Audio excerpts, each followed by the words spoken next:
अब बात करते हैं क्वेश्चन नंबर 5 की। क्वेश्चन नंबर 5 क्या बच्चों, from the choice given below choose the equation whose graphs are given. आपके पास लीनियर इक्वेशन 2 वेरिएबल की यहाँ पे 4 इक्वेशन दे रखी है और इन चारों में से किसी एक इक्वेशन का आपको ग्राफ दे रखा है और हमें पता करना है कि ये ग्राफ किस इक्वेशन का है। अब देखिए बच्चों, इस ग्राफ के पास 3 पॉइंट्स हैं, 1, -1, 0, 0 और -1, +1।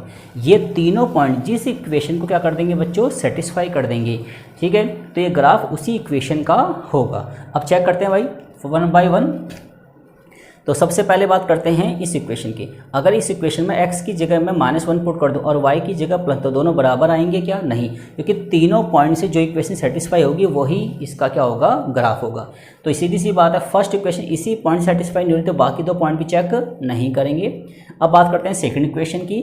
x आपका -1 है, y आपका +1, तो x -1 y +1 तो 0 आ रहा है, इक्वल टू में 0 है।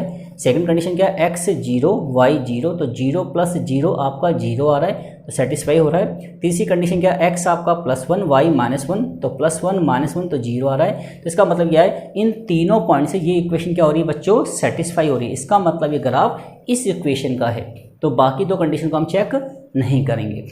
ऐसे ही आपके पास जो इसका सेकंड पार्ट है, सेकंड पार्ट में आपके पास सेम वही क्वेश्चन है, 4 इक्वेशन दे रखी है आपको और इन चारों में से किसी एक इक्वेशन का ये ग्राफ दे रखा है। तो आपको करना क्या है बच्चों, इस पॉइंट और इस पॉइंट, इन तीनों पॉइंट को जिस इक्वेशन में हम पुट करेंगे और तीनों कंडीशन क्या हो जाएंगी, सेटिस्फाई। ठीक है जी, अगर इन तीनों पॉइंट से जो इक्वेशन क्या हो जाएगी, सेटिस्फाई हो जाएगी, वही क्या होगा, इसका ग्राफ होगा। ठीक है बच्चों, तो ये आप खुद कर लेंगे। अब बात करते हैं क्वेश्चन नंबर 6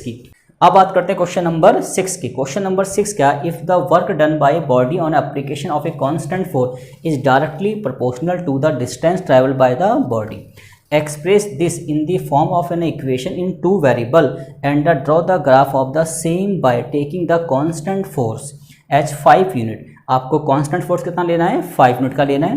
और also read from the graph the work done when the distance traveled by the body is 2 unit and 0 unit। ठीक है बच्चों, अब देखिए 1 by 1 इसको समझते हैं। देखिए बच्चों, देखिए यहाँ पे हम दो चीज़ों को लेट मान लेते हैं। लेट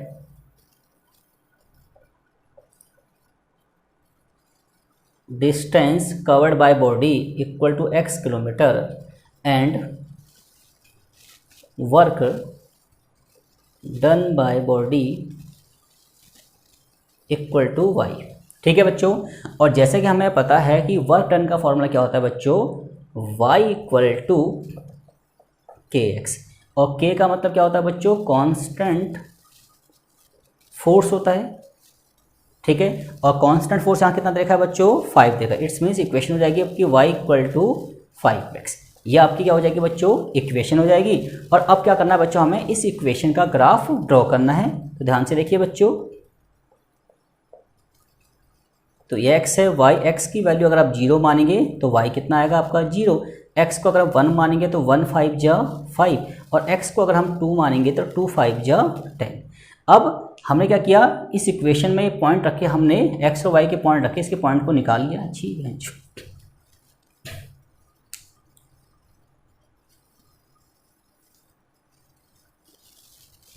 अब देखिए x को 0 मानेंगे तो y भी आपका 0, x को 1 मानेंगे तो y आपका 5, x को अगर 2 मानेंगे तो y आपका कितना हो जाएगा बच्चों, 10 हो जाएगा। ठीक है जी, अब x और y के बिहाफ पे हम क्या करेंगे बच्चों, इसका ग्राफ ड्रॉ करेंगे। अब देखिए इसका ग्राफ कैसे बनता है। अब देखिए बच्चों, ये आपका क्या है, कार्टेशियन प्लेन है। तो x की वैल्यू 0 पे y 0 होगा, जब x 0 होगा तो y भी आपका 0 होगा। x आपका 1 तो y 5, मान लीजिए x 1 यहाँ पे, y 5 यहाँ पे, तो यहाँ पे आपका पॉइंट आ जाएगा। और x आपका 2 है तो y कितना हो गया बच्चों, आपका 10 हो गया, तो यहाँ पॉइंट हो जाएगा। तो इस टाइप से आपका ग्राफ ये ड्रॉ हो जाएगा। ठीक है बच्चों, एक पॉइंट आपका ये आ गया, एक पॉइंट आपका ये आ गया, एक पॉइंट आपका ये आ गया। तो ये आपका क्या बन गया बच्चों, इसका ग्राफ बन गया। ये वाले कोऑर्डिनेट हैं आपके क्या बच्चों, क्या 0 0, और ये वाले कोऑर्डिनेट हैं आपके 1 and 5, और ये वाले कोऑर्डिनेट हैं आपके 2 and 10। ठीक है बच्चों, तो आपका फर्स्ट पार्ट कंप्लीट हो गया। और आगे क्या पूछा है, the work done when the distance travel by the body is 2 unit. आपको वर्क डन बताना है और जब डिस्टेंस कितना गया आप, 2 यूनिट गई। कितना डिस्टेंस गया आप, 2 यूनिट। तो y इक्वल टू कितना है बच्चों आपका 5x, वर्क डन का ये फॉर्मूला है आपके पास। और कह रहा है कि जब डिस्टेंस आप 2 यूनिट चलेंगे तो वर्क डन कितना होगा बच्चों, x की वैल्यू कितना पुट कर देंगे 2, तो वर्क डन कितना आएगा बच्चों 5 इंटू में 2 इक्वल टू 10। और जब आपका डिस्टेंस कितना होगा बच्चों 0, तो y इक्वल टू 5 इंटू में 0, तो वर्क डन कितना हो जाएगा बच्चों आपका 0 हो जाएगा। ठीक है जी। तो इस तरीके से क्वेश्चन नंबर 6 भी क्या हो गया बच्चों, कंप्लीट हो गया।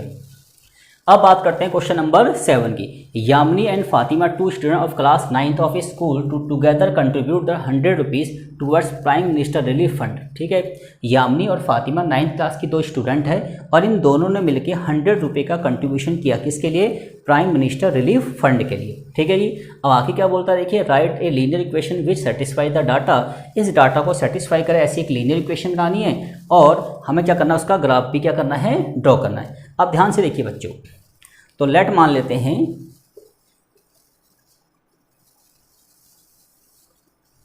यामिनी कंट्रीब्यूशन रुपीस x और Fatima contribution equal to rupees y। तो मान लेते हैं कि यामिनी ने जो कंट्रीब्यूशन किया वो x रुपीज़ का किया और फातिमा ने कितना कंट्रीब्यूशन किया, y रुपीज़ का किया। अब देखिए जैसा कि हमें दे रखा है कि x plus y equal to कितना दे रखा है बच्चों, 100 दे रखा है। ठीक है, ये हमारी इक्वेशन बन गई और अब हमें क्या करना है बच्चों, इसका ग्राफ ड्रॉ करना है। तो किसी भी एक वेरिएबल को सेपरेट कर लेते हैं बच्चों। ठीक है जी। तो y इक्वल टू कितना हो गया बच्चों, 100 माइनस x हो गया। अब यहाँ पे हम वैल्यू पुट कर लेंगे बच्चों, x है y, x की वैल्यू को आप 50 मान लीजिए तो y भी आपका 50, x की वैल्यू को 60 मान लीजिए तो y आपका 40 और इसको अगर हम 70 मान लें तो ये हमारा कितना हो जाएगा 30। ठीक है जी। अब इन पॉइंट्स के बेस पे हम क्या बना देंगे बच्चों, इसका ग्राफ ड्रॉ कर देंगे और यहाँ पे डिस्टेंस कैसे लेंगे बच्चों, 10, 20, 30, 40। ठीक है जी। तो जितनी ज़्यादा यहाँ पे वैल्यू आएंगी उतना यहाँ पे गैप ज़्यादा लेंगे। ठीक है बच्चों। ठीक है जी। अब बात करते हैं क्वेश्चन नंबर 8 का। अब क्वेश्चन नंबर 8 क्या है बच्चों, जैसा कि आप सभी जानते हैं कि ये फ़ारेनहाइट का सेल्सियस में कन्वर्शन फार्मूला दे रखा है आपको और इसके बिहाफ पे हमें कुछ कंडीशन सॉल्व करनी है। देखिए फर्स्ट पार्ट अगर पढ़ें तो क्या लिखा है, draw the graph of the linear equation using the Celsius for x axis. आप सेल्सियस को एक्स एक्सिस मान लीजिए और फ़ारेनहाइट को क्या मान लीजिए बच्चों, वाई एक्सिस, और इसके बिहाफ पे क्या बना दीजिए, इसका ग्राफ ड्रॉ कर दीजिए। अब ध्यान से देखिए बच्चों, तो f equal to 9/5c plus 32 है। ठीक है जी बच्चों। तो ये आपका सॉल्यूशन निकल जाएंगे यहाँ पे, ये c है और ये क्या है बच्चों आपका f है। अब देखिए बच्चों, आप यहाँ पे c की वैल्यू को कुछ भी एज्यूम कर लीजिए और सॉल्व करके जो आएगा वो हमारा f आ जाएगा। अगर मैं c की वैल्यू को 0 मान लूँ तो 0 इंटू में 9/5 0, तो क्या बचेगा आपका 32। तो f की वैल्यू क्या आ गई बच्चों, 32 आ गई। ठीक है बच्चों। आगे देखते हैं, अगर मैं c को मान लूँ कितना, अगर हम c को क्या मान लें बच्चों, 10 मान लें, तो देखिए 10 यहाँ पर आ जाएगा तो 5 से 10 कटेगा 2 और 2 9 जा 18, 18 और 32 कितना हो गया बच्चों, 50 हो जाएगा।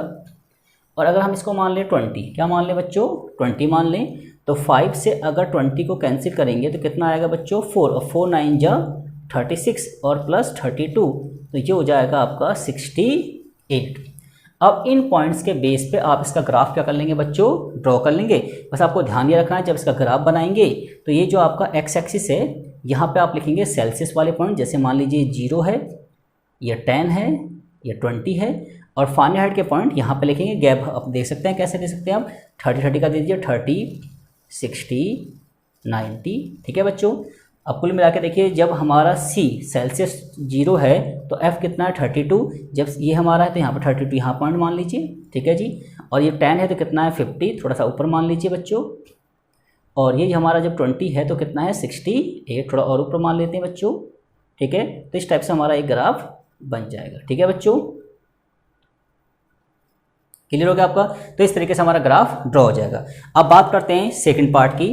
तो कह रहा है कि अगर सेल्सियस आपका 30 डिग्री हो तो फ़ारेनहाइट कितना होगा। तो बच्चों कुछ नहीं करना, आपको c की जगह 30 पुट करना है। तो यहाँ पे 30 पुट कर देंगे तो जो भी वैल्यू आ जाएगी वो हमारी f की वैल्यू फाइंड हो जाएगी। चेक करते हैं बच्चों ध्यान से 1 बाय 1। तो देखिए, तो इसका सेकेंड पार्ट में कह रहा है कि c कितना है 30, तो f कितना आएगा बच्चों, 9/5 इंटू में 30 प्लस 32, तो ये कैंसिल हो गया, तो ये हो जाएगा 54 प्लस 32, तो ये 86 आ गया। क्लियर हो गया आपका। ऐसे ही अब कह रहा है कि f कितना है बच्चों आपका 95, तो f की जगह 95 पुट कर देंगे तो हमारा क्या निकल जाएगा बच्चों, c निकल जाएगा। चेक करते हैं। तो f कितना है बच्चों आपका 95 डिग्री है। तो अब देखिए 9/5 c प्लस 32, तो 95 में से 32 पहले माइनस कर देंगे, तो ये 5 में से 2 गया 3 और 9 में से 3 गया 6, और ये कहाँ जाएगा 5 ऊपर और 9 कहाँ जाएगा नीचे। तो 9 की 7 में 7 पे कट गया 63 और 7 5 जा 35, तो c इक्वल टू कितना आ गया बच्चों 35 डिग्री आ गया। ऐसे ही फोर्थ पार्ट में देखिए if c equal to 0 degree, अगर c 0 डिग्री होगा तो f कितना होगा बच्चों 32, और ऐसे ही एक बार f को 0 मान लेंगे तो हम c की वैल्यू भी क्या कर लेंगे, फाइंड कर लेंगे। ठीक है जी। तो इस तरीके से फोर्थ पार्ट भी आप कंप्लीट कर सकते हैं। अब बात करते हैं इसके फिफ्थ पार्ट की। Is there a temperature which is numerically the same in both Fahrenheit and Celsius, if yes find it. क्या कोई ऐसा टेम्परेचर है जो सेल्सियस और फ़ारेनहाइट पे दोनों पे क्या हो, इक्वल हो। यस, ऐसा टेम्परेचर होता है, और वो क्या है बच्चों, -40 डिग्री सेल्सियस। -40 डिग्री सेल्सियस वो टेम्परेचर है, -40 डिग्री का टेम्परेचर वो टेम्परेचर है जहाँ पे फ़ारेनहाइट और सेल्सियस दोनों क्या होते हैं बच्चों, इक्वल होते हैं। इट्स मीन्स अगर हम C की जगह पे -40 पुट कर दें तो F की जो वैल्यू आएगी वो वैल्यू उतनी ही होगी जितनी F की जगह -40 पुट करने पे C आएगा। ठीक है। तो एक बार अगर हम F को -40 पुट कर दें तो C आपका -40 आएगा। ठीक है जी। और अगर हम C को -40 डिग्री पुट कर दें तो F भी क्या आएगा, -40। ठीक है बच्चों। तो इस तरीके से हमने 4.3 भी क्या कर लिया बच्चों, कंप्लीट कर लिया, और उम्मीद है कि चीज़ें आपको समझ में आ गई। और स्टूडेंट, अगर आपको मेरी वीडियो अच्छी लगी तो इसको लाइक कीजिए, शेयर कीजिए एंड सब्सक्राइब कीजिए। Thank you guys.